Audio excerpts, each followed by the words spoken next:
بلدی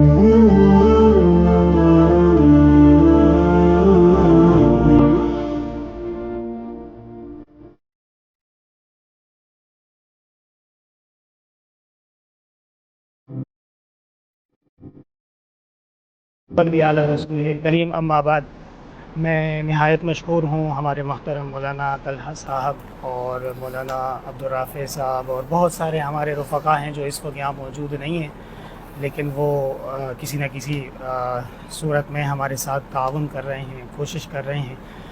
تو دیکھیے، مجھے اندازہ ہوا کہ میرا لہجہ بہت سخت تھا اور میری زبان سے کچھ ایسے الفاظ نکلے جو شاید مسند حدیث کے مناسب بالکل نہیں تھے، بلکہ شاید کیا حقیقتاً نہیں تھے۔ میں اس کے اللہ کی بارگاہ میں معافی کا خواستگار ہوں۔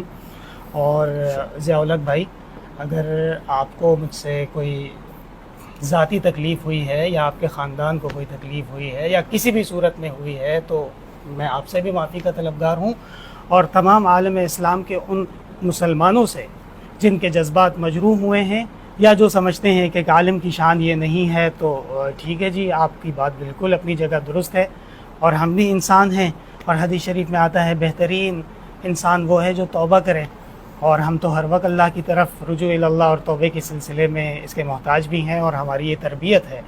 تو اللہ تعالیٰ ہمارے اس طالب علم کو جزائے خیر دے کہ انہوں نے اپنا مکمل اعتماد مجھ پہ ظاہر کیا ہے، اور اب ہمارے درمیان یہ معاملہ کوئی نہیں ہے، اور یہ اپنی کلاس میں موجود ہیں، اور ابھی سے میں ان کو دستار فضیلت کی مبارک دیتا ہوں۔ ماشاءاللہ، بالکل جی۔ اور آپ نے بھی کہہ دیا، آپ کے دیکھیں آپ کے استاذ ہیں، بالکل اچھا، انہوں نے آپ سے ایک طرح سے معافی مانگ لی، اور یہ ہے کہ مولانا وہ بھی آپ فرماتے ہیں جو آپ مجھے کہہ رہے تھے، مجھے بتایا گیا کہ حالات جس کی وجہ سے یہ اس لیے کلاس میں سو رہے تھے کہ رات میں یہ والدہ کی خدمت میں کچھ پیسے کمانے یا بائکیا وغیرہ میں لگے رہتے ہیں۔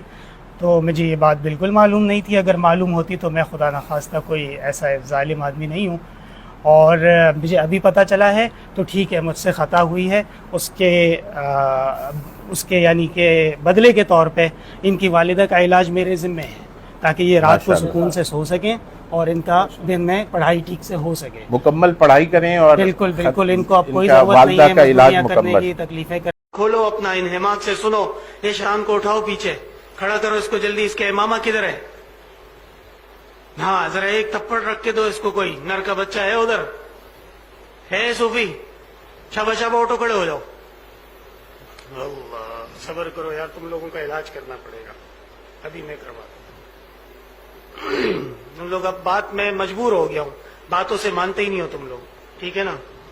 تو اب جو نوٹ کے ذریعے سونا خریدے گا، ڈنڈا لے آئیے ادھر، جلدی ڈنڈا لے آؤ۔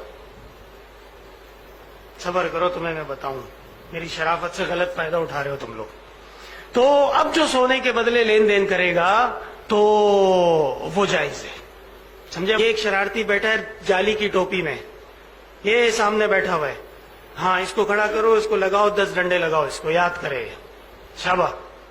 تمہیں پتہ چلے ہم مذاق کرتے ہیں کیا؟ یہ وہ بدبخت آدمی ہے جو سنت رسول کا منکر ہے۔ شکر کرو ہم تجھے کفر کی طرف نہیں لے کے جا رہے۔ لگاؤ عبداللہ، اس کو ایسا لگاؤ کہ مزہ آ جائے، ہاں شاباش، یہ ہوئی نا بات، بالکل تب پتہ ہو لگی۔ صبر ہوگا، تمہیں مذاق لگتا ہے جو میں باتیں کرتا ہوں۔ یہ حضرت والد صاحب کی سنت پہ آج یہ بھی عمل ہو گیا، انشاءاللہ آگے بھی ہوگا، کہ کلاس کے دوران میں جلات کو بلایا اور حد نافذ ہو گئی، سمجھ میں بات؟ یہ ہے طریقہ اس کا جی۔ چھوڑو اس کو، تم لوگ کیا کر رہے ہو، میری بات سنو۔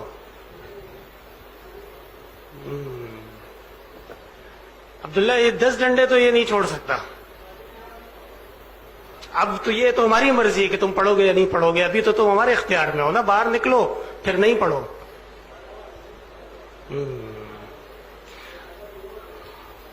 عبداللہ اس کو لے کے جاؤ دفتر نظامت میں، ان کو بتا دو کہ اس طریقے سے یہ چل رہا ہے، ذرا اس کا علاج کر لیں۔ ہاں لے جاؤ اس کو، لے جاؤ، ہاتھ لگائے نا تو پھر میں دیکھتا ہوں اس کو، شاباش، چلو۔ اور ناظم صاحب کو بولو نشان عبرت بنائیں اس کو۔ اچھا جی۔ واشف مرضانا واسمع دعواتنا انک سمیع الدعاء۔ یہ طالب علم نے جس طریقے سے بدتمیزی کی دعا کریں، اللہ تعالیٰ اس کو تمام زندگی ذلیل کر دے، آمین بولو۔ تم لوگ کیسے بغیرت لوگ ہو، اور اللہ تعالیٰ اس کی زندگی کو کتے سے بدتر کر دے، آمین۔ اور اللہ تعالیٰ اس قسم کے گندے لوگوں سے ہمیں اور تمام لوگوں کو محفوظ رکھے، آمین۔ صلی اللہ علیہ وسلم۔